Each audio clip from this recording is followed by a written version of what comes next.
देश और दुनिया की तमाम छोटी और बड़ी खबरों के लिए हमारे चैनल को सब्सक्राइब करना न भूलें और बेल का बटन जरूर दबाएं। अस्सलाम वालेकुम, आदाब। देश लाइव में आपका स्वागत है। मैं हूं साहल कुरैशी। दोस्तों, नेपाल हमारा पड़ोसी देश, आज थोड़ा विस्तार से आपको बताऊंगा मैं, जो गोदी मीडिया आपको नहीं दिखाता है कि पड़ोसी देश कौन से हैं और वहां क्या क्या चल रहा है, भारत का उसमें क्या रोल रहा है या भारत को क्या फायदा या नुकसान उसमें।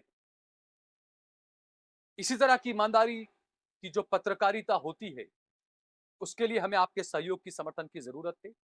सबसे पहले ज्वाइन बटन दबाकर, नीचे डिस्क्रिप्शन में लिंक दिया हुआ है, ज्वाइन बटन दबाकर आप सीधा हमारे साथ जुड़िए।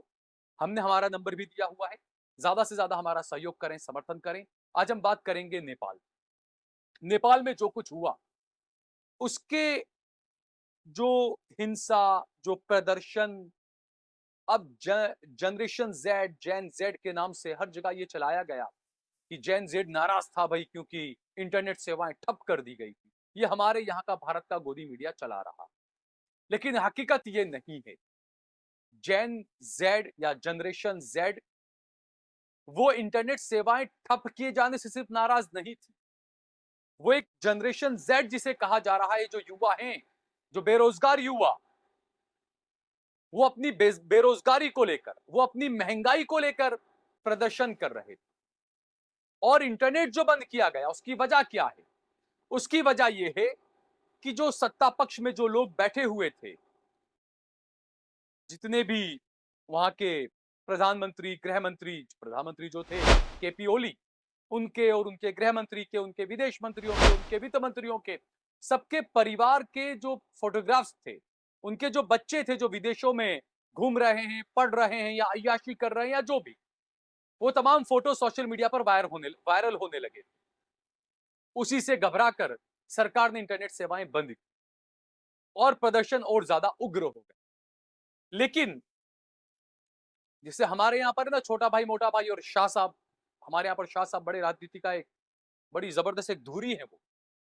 इसी तरीके से नेपाल के अंदर राजनीति के बीच में, प्रदर्शनों के बीच में एक नाम उभर कर आया, वो भी शाह हैं। उनका नाम है बालेन शाह। बालेंद्र शाह उनका नाम है, लेकिन उन्हें बालेन शाह कहा जाता है। पेशे से सॉफ्टवेयर इंजीनियर हैं और रैपर भी हैं, गाने वगैरह गाते हैं। महंगाई को लेकर और भ्रष्टाचार को लेकर उन्होंने गाने बनाए। नेपाल का जो प्रदर्शन है ना दोस्तों, कोई कुछ भी कहे, लेकिन मुझे वो प्रदर्शन कहीं ना कहीं थोड़ा सा 2011, 12, 13, 14 का जो अन्ना आंदोलन था, मुझे उसी तरह का वो आंदोलन लगा जो नेपाल में हुआ सत्ता परिवर्तन के लिए। यहां पर भी जब अन्ना हजारे बैठे थे केजरीवाल के साथ में, तो आरएसएस की बहुत बड़ी भूमिका थी उस आंदोलन को आगे बढ़ाने में, कांग्रेस की सत्ता को गिरा देने में, या उस सत्ता को, कांग्रेस से सत्ता को बेदखल करने में आरएसएस का बहुत बड़ा रोल भारत में रहा। अन्ना आंदोलन के जरिए किस तरीके से आरएसएस के प्लांटेड नेता मिला करते थे अन्ना हजारे से, ये सबको पता है, किसी से छुपा नहीं। उसी तर्ज पर नेपाल का भी ये प्रदर्शन में देख रहा हूं। नेपाल के इस प्रदर्शन के पीछे भी आरएसएस की तरह, जिससे हमारे यहां पर राष्ट्रीय स्वयं सेवक संघ, इसी तर्ज पर नेपाल के अंदर है एचएसएस, हिंदू स्वयं सेवक संघ। उनकी वेशभूषा आप देखें, उनका काम करने का तौर तरीका आप देखें, वो बिल्कुल आरएसएस वाला है। कहा तो यह भी जाता है कि भारत कोई दो छात्र पढ़ाई करने के लिए आए थे, आरएसएस की शाखाओं में वो जाने लगे, और उसके बाद जब वो नेपाल गए तो उन्होंने वहां पर एचएसएस बनाया, हिंदू स्वयं सेवक संघ बनाया। हिंदू स्वयं सेवक संघ जो बनाया, उसका जो ढांचा, उसकी जो चीजें, यही सारी चीजें जो यहां पर आरएसएस ने 2011-12 में जो बीज बोया, हिंदुत्व का अलग जगाएंगे, हमारा व्यक्तिगत एक पहचान होनी चाहिए हिंदुओं की, गोमाता का ये और ये तमाम चीजें, सारी ये जो चीजें थी, नेपाल के अंदर एचएसएस ने भी यही सारी चीजें अपनाई। और जो मौजूदा जो तख्ता पलट हुआ, कहा जा रहा है कि एचएसएस का उसमें बहुत बड़ा हाथ रहा है। एचएसएस खुद भी जो है वो वहां पर प्रदर्शन कर रहा था।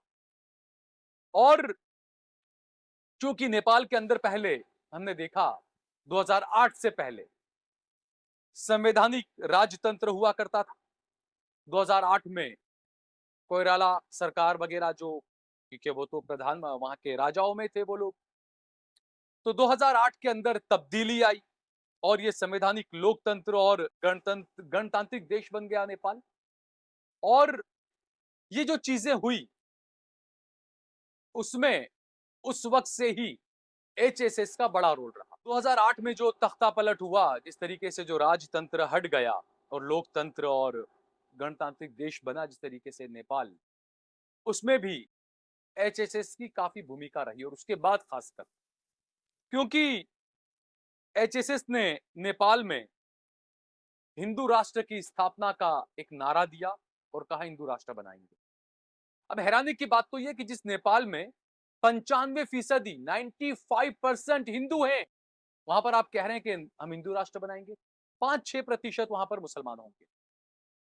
और अलग अलग जगहों पे और गांवों में जा जाकर, और खासकर जो मधेशी जो इलाका कहा जाता है, क्योंकि मधेशी जो इलाका है उसके गांव गांव में एचएसएस के लोग गए, घर घर जाकर, गांव गांव जाकर, और हिंदुत्व की अलग जगाने लगे। अभी जो मधेशी है ये समझने की जरूरत है। मधेशी क्षेत्र जो है, नेपाल का जो मधेशी क्षेत्र है, उसकी जो सरहदें हैं वो बिहार के कई इलाकों से जुड़ती है ज्यादातर, और कुछ थोड़ा हिस्सा झारखंड से जुड़ता है। अब यहां से आप राजनीति समझिए कि आखिरकार क्या हुआ नेपाल के अंदर। बिहार से जुड़ी हुई नेपाल के सरहदी इलाके को, जैसा मैंने बताया कि मधेश क्षेत्र कहा जाता है। सीतामढ़ी जो है बिहार का, वो तो वहां से बिल्कुल सटा हुआ है। और सीतामढ़ी के पुनौरा धाम में कुछ दिन पहले ही अमित शाह गए थे, ये हमने देखा था। और वहां पर जानकी मंदिर का उन्होंने शिलान्यास किया था। जानकी मंदिर का शिलान्यास किया था। कहां? नेपाल से सटी हुई बॉर्डर पर। बताया जाता है कि यहां मां सीता का जन्म हुआ था। और मिथिला का, क्योंकि बिहार का जो मिथिला जो हिस्सा है वो आधा हिस्सा नेपाल के अंदर है, जबकि कुछ हिस्सा जैसे मैंने बताया झारखंड में है। अब जो मिथिला का जो हिस्सा नेपाल और बिहार बॉर्डर पर, सरहद पर जो नेपाल का हिस्सा है बॉर्डर पर, मिथिला का जो हिस्सा, वहां पर है जनकपुर, नेपाल में है। यहीं पर एक डिस्ट्रिक्ट है वीरगंज डिस्ट्रिक्ट। इसे एक तरह से नेपाल का नागपुर भी कह सकते हैं आप, क्योंकि यहीं से, जैसे हमारे यहाँ आरएसएस का हेडक्वार्टर नागपुर है, इसी तरीके से जो वीरगंज जो है वो नेपाल का नागपुर है। एक तरह से आरएसएस का, एचएसएस का सबसे ज्यादा वहां पर मजबूत होल्ड है। और एक तरह से ये कहें कि जो दक्षिणपंथी जो कार्यक्रम और दक्षिणपंथी की जो सोच जो पनपी है, वो ज्यादातर वीरगंज से ही पनपी है। वीरगंज से ही दक्षिणपंथियों ने अपने कार्यक्रम चलाना शुरू किया। और ये सारी चीजें एचएसएस ने की और धार्मिक और राष्ट्रीय पहचान बनाने की एक मुहिम नेपाल में चलाई। ये अभी अचानक नहीं हुआ, ये सारा नेपाल में जो हुआ उसके लिए भी एक बड़ी मेहनत एचएसएस ने नेपाल के अंदर भी विश्व हिंदू परिषद बनाया है, जनजाति कल्याण आश्रम भी बनाया है, प्राज्ञिक विद्यार्थी परिषद भी बनाया है, जैसे हमारे यहाँ अखिल भारतीय विद्यार्थी परिषद है। एक पत्रिका बनाई है जिसका नाम है हिमाल दृष्टि, जैसे हमारे यहाँ पर आरएसएस का ऑर्गेनाइजर है। अब राष्ट्रीय श्रमिक संघ भी वहां पर है, जैसे यहां पर भी आरएसएस ने बनाया है। पशुपति शिक्षा मंदिर भी वहां पर बनाया गया है। धर्म जागरण मंच भी वहां पर बनाया गया है। यानी कुल मिलाकर पूरी आरएसएस की तर्ज पर वहां पर एचएसएस बनाया गया। और नेपाल में 1048 एकल विद्यालय भी एचएसएस ने बनाए। 35 पशुपति शिक्षा मंदिर भी बनाए। ये जो पशुपति शिक्षा मंदिर है ना, जिसे हमारे यहाँ पर आरएसएस ने बनाए थे सरस्वती शिक्षा मंदिर, तो ये उसी की तर्ज पर वहां पर ये। और बीरगंज के पशुपति मंदिर में हेडगेवर और गोलवरकर की बड़ी बड़ी फोटोज भी लगाई गई। जैसा मैंने कहा कि पूरा जो आरएसएस है वही एचएसएस है, समझ लीजिए आप। और फिर हैरानी की बात तो ये कि एचएसएस के जो ओहदेदारान हैं वो भारत आते हैं, आरएसएस के कार्यक्रमों में आते हैं। 21 दिन की जो यहाँ पर शिविर लगती है उसमें प्रशिक्षण लेते हैं वो 21 दिन तक एचएसएस के ओहदेदार, और फिर वो नेपाल जाते हैं और नेपाल जाकर वहां की शाखाओं में ये एचएसएस में जो यहाँ पर आरएसएस में ट्रेनिंग लिए वही जाकर वो अपने एचएसएस के स्वयंसेवकों को वो ट्रेनिंग देते हैं। और चूंकि केपी ओली को भारत विरोधी माना जाता था और इसीलिए वहां के बहुसंख्यकों ने आंदोलन शुरू किया और तख्ता पलट कर दिया।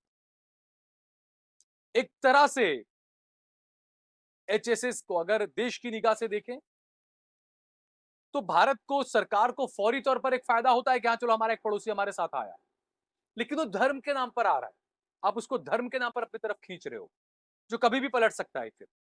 और नेपाल पर तो हमेशा भारत और चाइना, भारत और चीन दोनों का प्रभुत्व की लड़ाई दोनों की रही है हमेशा नेपाल को लेकर। अब अचानक से तख्ता पलट हुआ, आंदोलन शुरू हुए बेरोजगारी को लेकर और तमाम चीजें, लेकिन हमारा मीडिया बता रहा है कि नहीं नहीं ये बेरोजगारी नहीं थी, ये तो हिंदुत्व को लेकर हुआ है। तो ठीक है, हिंदुत्व को लेकर अगर हुआ है तो फिर इसके लिए एचएसएस जिम्मेदार है।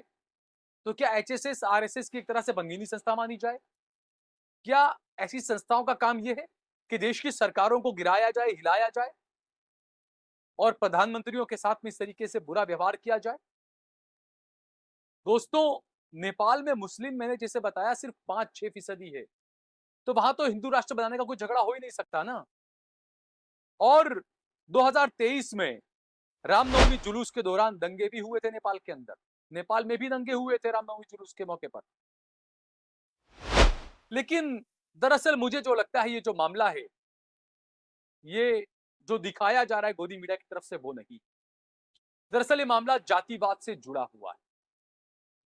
नेपाल के बहुसंख्यक नाराज थे बेरोजगारी को लेकर, महंगाई को लेकर, भ्रष्टाचार को लेकर, और एक और बड़ी नाराजगी उनकी ये थी कि नेपाल के अंदर महज 12 से 13% ब्राह्मण हैं, लेकिन सारे नेपाल के उच्च पदों पर आप देखें, नेपाल के प्रधानमंत्री ब्राह्मण, नेपाल के राष्ट्रपति ब्राह्मण, नेपाल संसद के स्पीकर ब्राह्मण। इन चीजों से नेपाल के बहुसंख्यक नाराज थे। इससे पहले के जो प्रधानमंत्री थे वो भी ब्राह्मण थे, तो लोगों में ये नाराजगी थी लगातार। अब कई लोग कहते हैं ब्राह्मण, ब्राह्मण क्या है? ब्राह्मण अरबी के अंदर एक लफ्ज है अल बराहिमा। ये जो अल बराहिमा जो है, ये एक तरह से इसको करें तो दी ब्राह्मण्स होता है। अल बराहिमा होते हैं वहां पर।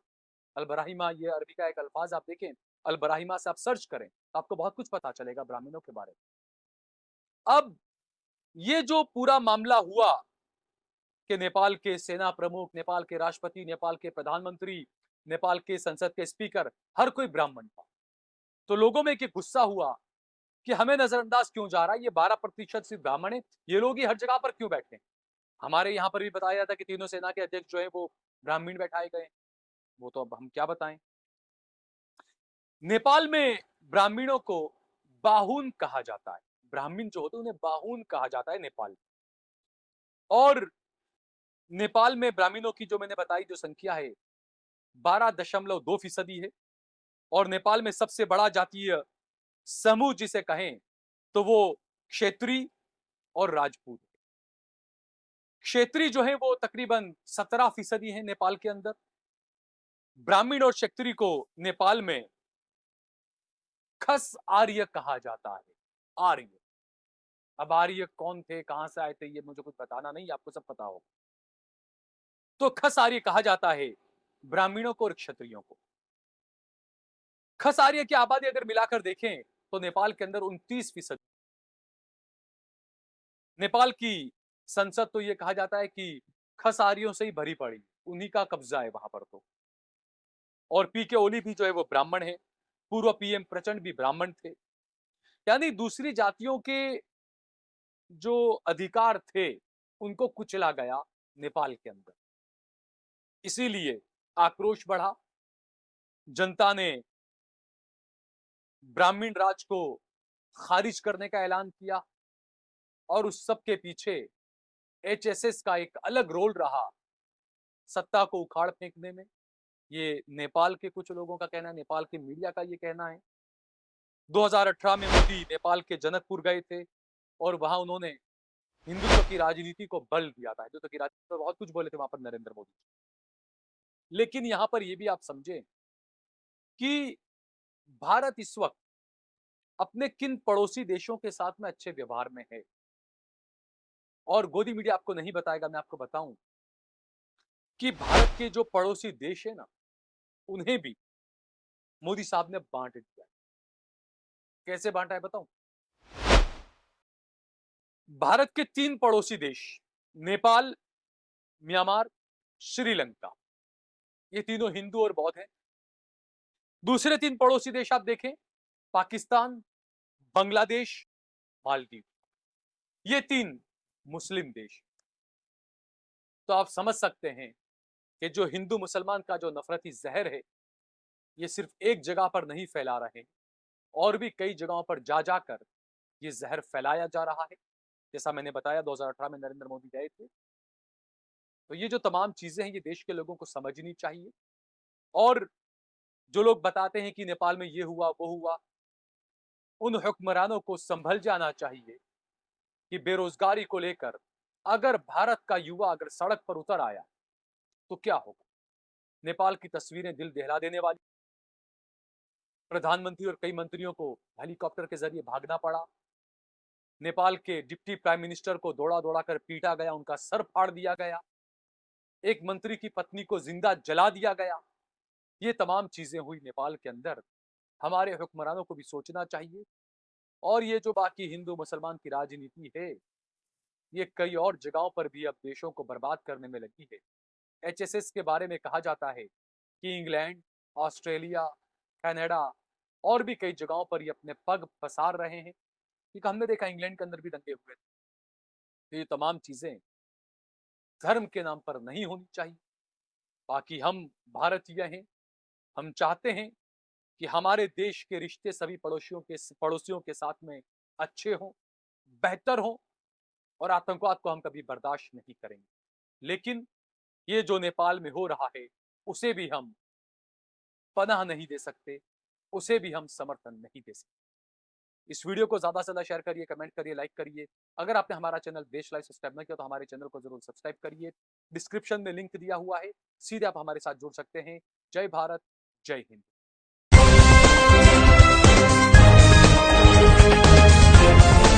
देश और दुनिया की तमाम छोटी और बड़ी खबरों के लिए हमारे चैनल को सब्सक्राइब करना न भूलें और बेल का बटन जरूर दबाएं।